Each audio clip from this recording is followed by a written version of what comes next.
नहमदुहु व नसल्ली अला रसूलिल करीम अम्मा बाद क़ाल अल्लाहु तआला वला तहिनु वला तहज़नु व अंतुमुल आलौना इन कुंतुम मुमिनीन। मोहतरम हज़रात और मुअज़्ज़ज़ सामीन इकराम, अल्लाह ताला ने कुरान में जिन मुसलमानों की सरबुलंदी और बेहतरीन बता दी है और भरपूर एतमाद के साथ डंकी की चोट पर यह ऐलान किया है कि मुसलमानों, तुम ही कामयाब हो, इज्जत और शराफत के तुम ही ठेकेदार हो, कायनात तुम्हारे आगे झुक सकती है, चरणों पर ही तुम्हारी तात कबूल कर सकते हैं। लेकिन उसके पीछे एक शर्त लगा दी, वअंतुमुल आलौना इन कुंतुम मुमिनीन, कि ऐ मुसलमानों तुम ही कामयाब रहो बशर्ते है कि तुम मोमिन कामिल हो। ईमान का ठबड़ा झुलसा कर रख देता है। कल जो आंख से सालिम निकल आता था, आज उसे आंख की चिंगारी जलाकर खाबस्तर कर देती है। कल जो हकीम था जो महकूम है, कल जो आका था जो गुलाम है। हकीकत यह है कि मुसाहिब हादिस ने उसे घेर लिया है। परेशानी मजहब वाली उसकी किस्मत बन चुकी है, उसका ईमानी शौला सर्द पड़ चुका है। मौलाना ने दर्द भरे अंदाज में इसका रोना रोया है।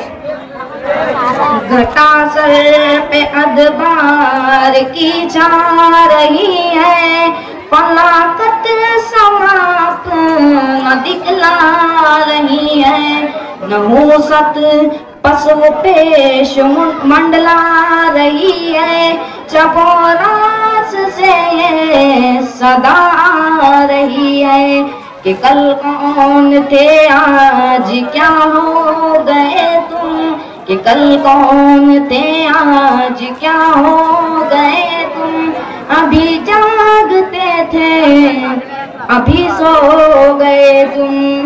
मोहतरम हज़रात, यह हकीकत से रोशन की तरह यह है और हमें खुद हमारी ईमान का पासो ले तक नहीं था, सिर्फ नाम के मुसलमान बाकी रह गए। वो ईमान की सिफात तक बाकी नहीं रही, वो जोश, वो हिम्मत, वो वलवला, वो जज्बे इताअत, वो लिल्लहियत तक बाकी नहीं रही। कुफ्र हमारे ऊपर हंस रहा है, जो हम खुद हमारे खुदा को फरामोश किए हुए बैठे हैं, हम खुद हमारे खुदा को फरामोश किए हुए बैठे हैं। दोस्तों, एक उर्मी मुसलमान थे जो मदीना फतेह करने गए तो रास्ते में समंदर पड़ गए, तो उन्होंने मशवरा किया कि अब क्या करना चाहिए।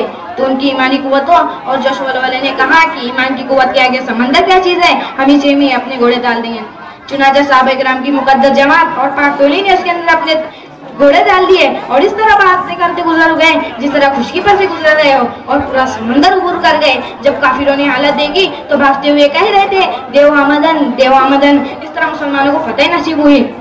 अल्लामा इकबाल ने खूब कहा है, दस्त तो दस्त दरिया ना छोड़े हमने, दस्त तो दस्त दरिया ना छोड़े हमने, बहरे जुल्मात में दौड़ा दिए घोड़े हमने। दोस्तों,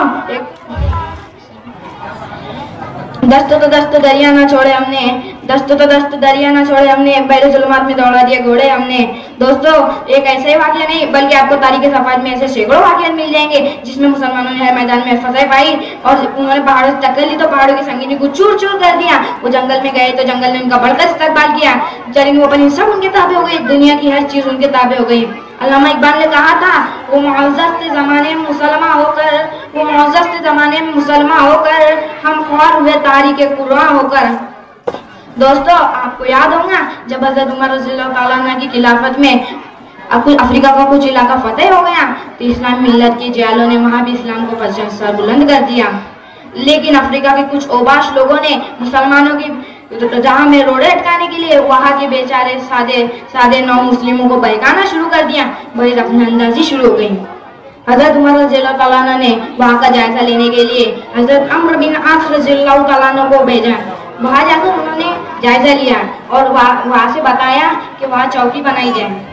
बातें होने लगी। फिर चौकी, किसी ने कहा चौकी बीच चौराहे के बनाई जाए, किसी ने कहा बीच शहर के बनाई जाए, लेकिन अमीर लश्कर का फैसला था कि चौकी बीच अफ्रीका के जंगल बनाई जाए।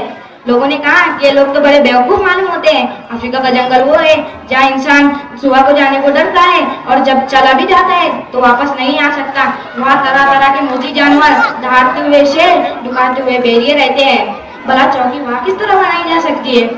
लेकिन अमीर लश्कर का फैसला ऐसा था कि चौकी अफ्रीका के जंगल में ही बनेगी। चुनांचे मुसलमान अपनी जमात लेकर अफ्रीका के जंगल की तरफ चले। रास्ते में कुछ अफ्रीका के बदमाश उनके साथ हो गए कि आज दो के साथ क्या मामला होता है। जब अफ्रीका के जंगल के करीब जमात पहुंची तो अमीर लश्कर जंगल में दाखिल हो गए और उन्होंने तमाम जंगल को मुखातिब होकर कहा, इस जंगल में रहने वालों तमाम जानवरों, मोजी जानवरों, दरिंदों, चरिंदों परिंद, आज गुलामान रसूलुल्लाह सल्लल्लाहु अलैहि वसल्लम को इस जंगल की जरूरत है। मैं इस ईमान के नाते तुम्हें हुक्म देता हूँ कि जंगल खाली कर दो। अगर तुमने हमारा हुक्म न माना तो हम जिसे पाएंगे फिर कत्ल कर देंगे। मौजूद सामीन, अंदाजा लगाइए क्या वो आवाज थी? ना मालूम कोई गोली चली थी या कोई बम फूटा था, ना मालूम कोई गोली चली थी या बम फूटा था या उसकी आवाज में जादू था। मोरिकिन ने लिखा है कि तारीख सफात इस बातों की गवाही देते हैं कि तमाम शेर चीते अपने बच्चों को मुंह में दागते हुए इस तरह जा रहे थे जिस तरह कोई मफ्तू को फातेह के सामने से गुजारा जा रहा हो, या जिस तरह कोई गुलाम अपने आका की फरमाबरदारी करता है। आन के आन में पूरा जंगल खाली हो गया, अफ्रीका के ओबाशों के अवसान खत्म हो गए। हजरात, ये कुव्वत ईमानी थी, वो ईमानी सिफात थी जिसकी वजह से वो हर चीज पर हुकूमत करते थे। चरिंद वो परिंद, बर वो शजर, बर वो बहर, अर्ज़ समाउल कायनात सब उनके ताबे थी। मोहतरम सामईन इकराम, अगर उस तरह का ईमान आज पैदा हो जाए और वो ईमान की कैफियत हमारे अंदर आ जाए और कुरान मजीद का हुक्म हमारे जिंदगी के ऐन मुताबिक इस शर्त पर हो,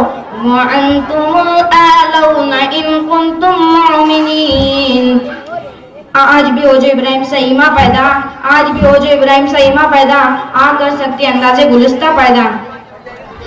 दुआ है कि अल्लाह ताला हम सबको ईमान की कामिल दौलत से मालामाल फरमाए और हम सब मोमिन कामिल बन जाए। आमीन या रब्बिल आलमीन। व आखिरु दावाना अनिल हम्दुलिल्लाहि रब्बिल आलमीन। अनस मुजम्मिल असद।